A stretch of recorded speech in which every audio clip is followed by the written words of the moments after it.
All right, on this episode of Bowks Talking Bouts, excited to be talking to an individual who is readying to compete on October 1st, UFC Fight Night going down, and we have a lightweight bout with Jesse Ronson and Joaquim Silva taking place, and always good getting to talk to Jesse ahead of these different fights. How's your day going so far, Jesse? Day's going good. Woke up, I was light, so my weight's good. Did a good 10 5-minute rounds in. That went well. Just got some groceries that you can't buy in the United States that I like to have for post weigh-ins. So yeah, now I'm eating. So these are like rare items you're getting or something like that, or like what's going on there? Well, no, I can't find banana chips anywhere. I love having banana chips after the weigh-ins, and rosemary and olive oil Triscuits. They don't sell those in the United States. They sell a bunch of other stuff, but just those things. And got to pick up a bunch of jugs of water because I start water loading tomorrow. Yes, tomorrow. So yeah, nothing big, nothing special. Just 2 or 3 things that they don't sell in the States. Yeah, and this one's kind of interesting because I was just listening to a bit of your interview you did with James Lynch, and it was seeming like a longer camp in the last one. Like, I think you described it as like a 5-month some odd camp, and I feel like this fight has been on the radar for a little bit. How have you curated this particular training camp? Just, is it any different than the previous fight that was on the radar for a little bit there? Or I guess, how did you go about like putting together this particular camp? Yeah, the last training camp was 5 months. It was way too long, but I had a lot of weight to lose because I was off for 2 years. So I slacked a little bit. Oh, I'll work out next month. I'll start dieting next month. And then it got really out of hand. So yeah, I had to do 5 months worth of dieting and training. This training camp, I knew about the fight a long time ago, actually, but I put in 12 weeks of training, which is a lot better than 5 months. And, this time I listened to my body. If I needed to take a day off or 2 days off, I would do that. This training camp, I was traveling to Niagara to train with Clay Pye, Aaron Jeffries, all the guys at NTT.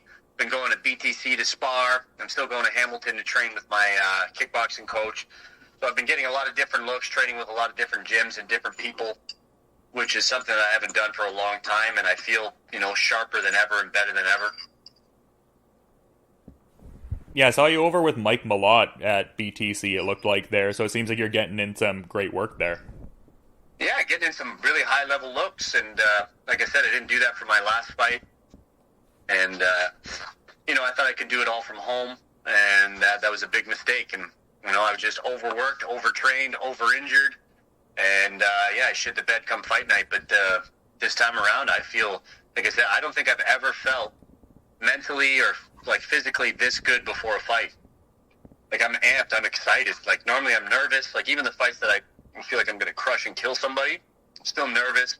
I still have doubts, but it's like, this is it, man. Like, I feel, I have to win this fight or it's all over for me. And like, even though I'm in that situation, I feel absolutely amazing. Like, I'm excited. I want to get in there. I want to do this.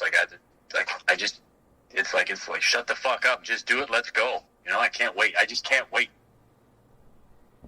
Yeah, I love what you're describing there, and in the Lynch interview, you were describing the situation as kind of resembling like if whoever loses this fight, they're kind of leaving sort of thing. Is that like emboldening your performance in a certain sense, like maybe like a back against the wall kind of sensation? Is that what's, I guess, giving this like different temperament leading into this fight, or what would you attribute to this different mood heading into this one?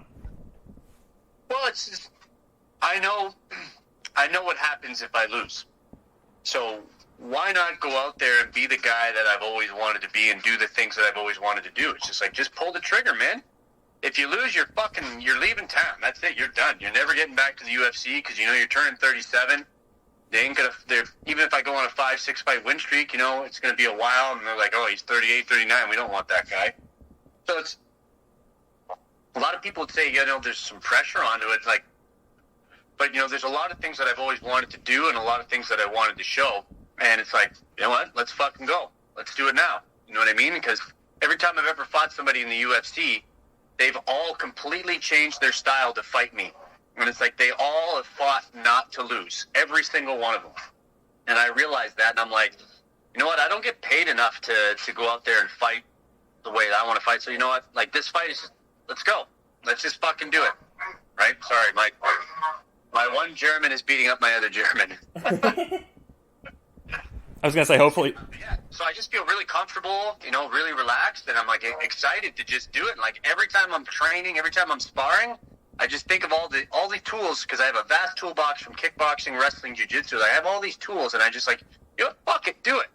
And I do it in sparring, and like I'm catching people with stuff. They're like, holy shit, I've never seen you do that, or it's been a while. Hold on a second. Hold on.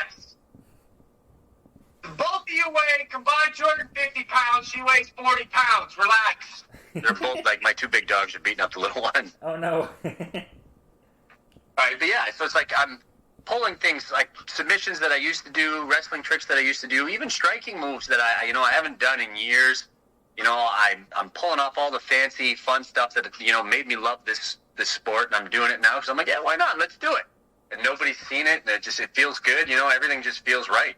And I'm happy, I'm excited, and I'm also fucking angry. Like, I put a lot of work into this sport, and it's like, when is it going to be my time? Well, I can't sit back and wait for it like I did my last fight. Like, I got to go out and get it. That's what I want to do. I can't wait to go out and get it. Yeah, and I feel like this would be more of a reflective kind of performance of what you're bringing to it. Like, I mean, in the sense of, like, I feel like it would be hard to, like, accurately assess a person coming off of, like, a 20-month hiatus as compared to, like, where you're at in the timeline now. You're cutting out. I can't really hear you. Oh, just saying, like, I feel like this outing will be more reflective of, like, where you're at as opposed to, like, say, you know, the previous fight, like, coming off of, like, a 20-month hiatus. And kind of like what you were saying, it would seem like the weight cut was, like, a bigger part. Yeah, and, you know, I feel, like I said, I feel sharp. The weight cuts, I'm lighter now than what I was when I got there. You know, the ring rust is gone. Like I said, I've done a bunch of training with a bunch of different people. So it's like I got to see these looks. I got to feel nervous. I got to feel like I wasn't the best guy around. And, yeah, and I'm going in there uninjured. Like last time, my C2 kept slipping out. My first rib kept popping up. You know, my spine was rotated. I had some, you know, pinched nerves going on. And it's just like, people are telling me, well, then why did you fight? And I was like, well, I already took 21 months off. I couldn't afford to take, literally, financially couldn't afford to take any more time off. And the fact that I was bugging Sean Shelby like crazy to get me a fight as soon as possible. I wasn't about to just be like, oh, I'm not injured. If I could get up and go train, I was going to go do that fight. But every day I was getting up for the last month of training, I was just regretting it. I was like, I didn't want to go to the gym and train. But now it's like, man, I feel it's different. I can't describe it as different. I have to show it. Yeah, and how did you go about recuperating the problems you were having? Because, yeah, it seemed like, I mean, that's obviously like a very significant sounding neck and back kind of situation. Like, how did you go about recuperating that? So, time off, obviously. Needed to take a bunch of time off. Seeing a massage therapist twice a week, and then I was seeing my osteopath, who was like the head of York University. He's a teacher of osteopathy and whatever. Like, he's like wrote the curriculum. His name's Gus Candilla. So I even brought him with me. Like, he's the only reason why I was able to go fight, because he kept fixing me and putting my stuff back in spot, making me feel okay. Like, I was going to see him and doing the appropriate rest, appropriate recovery and physio and stuff like that. It took about a month, but yeah, everything. Luckily, it was bad, but it wasn't that bad where I needed surgery or it was like whatever, you know what I mean? But I couldn't just call Sean Shelby and be like, hey, I can't take this fight because of this. That's why I said, like, if I can get up and I can go do this stuff, even though I was limited, I can still fight. But it's not a situation that you want to go into and fight in the UFC when you know you're operating at 50, 60%. Yeah, it's a very exciting idea knowing you're going to be much more optimized heading into this one, but to the point of like optimizing oneself, it seemed like in the last fight you were working a lot with Zach Powell because he had like similar stylistic proclivities to Rafa Garcia. Is there anyone in this camp you're working with that is like similar either like attributes wise or like body type wise to Joaquim Silva? No, you know what? I didn't even change up my game plan from when it went from Vince Pichel to Joaquim Silva. That's how different I'm going to be. Literally, I'm pulling out so many stops, and I'm reaching back into the well and going back to some of my old tools and styles that is just like, when I found out that Vince Pichel was hurt and I fought Joaquim Silva, I was like, you know what, everything's staying the same. And everyone's like, why? I'm like, because I'm going to be doing all this stuff that nobody's ever fucking seen before, so it doesn't matter.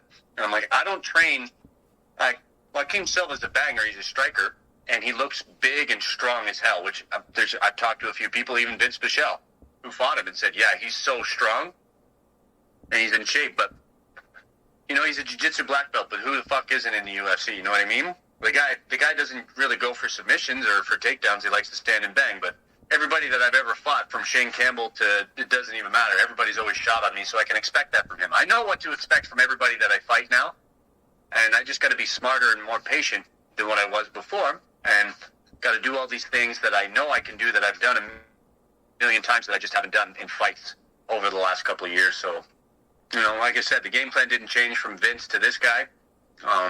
The only thing that did change was that I got to be a little more patient because this guy likes to dance more than Vince.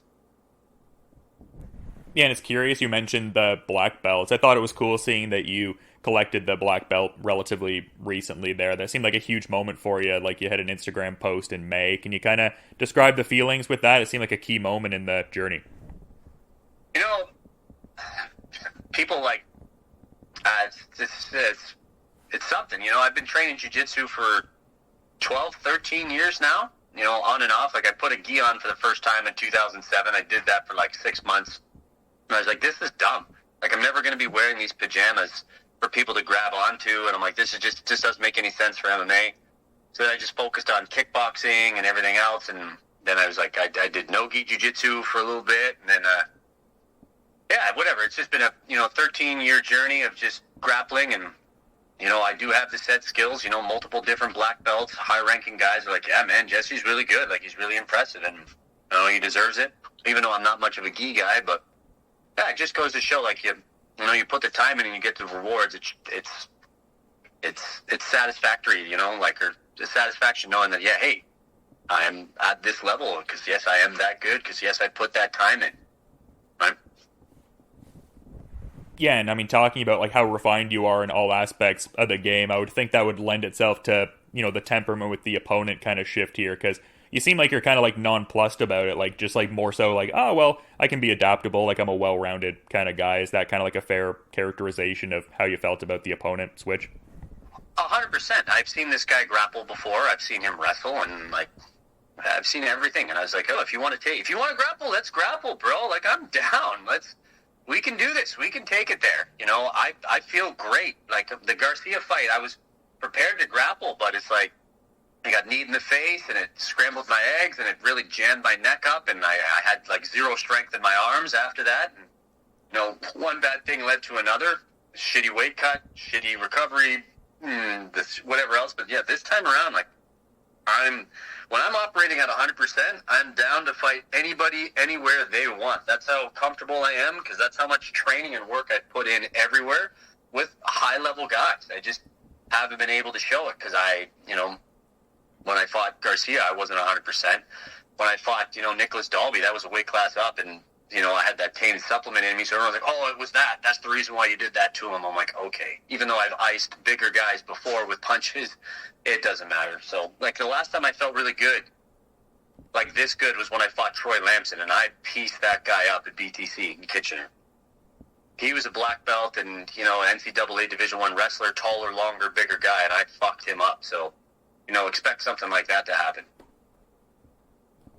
Well, that's an exciting proposition. I was there that night in Kitchener, and I remember just how comprehensive that performance was, for sure. So, yeah, it seems like you're in a great sort of headspace. And, yeah, I mean, if you're going to have that kind of performance, definitely, emboldening the excitement more for me. I was already excited for this fight before talking to you, but you're getting me even more fired up, I think.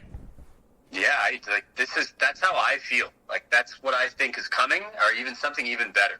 Like, I can't, like, I'm so excited, I can't wait. Like, my nerves of everything, it's not that I'm nervous to lose or nervous for a fight or nervous about this big, strong Brazilian guy. Like, my nerves is excitement to get out there and go. Like, let's do, like, I want, like, it's hard to describe. Like, it's just something that I'm waiting for. It's like you scored a touchdown, you're amped up, you're ready to go.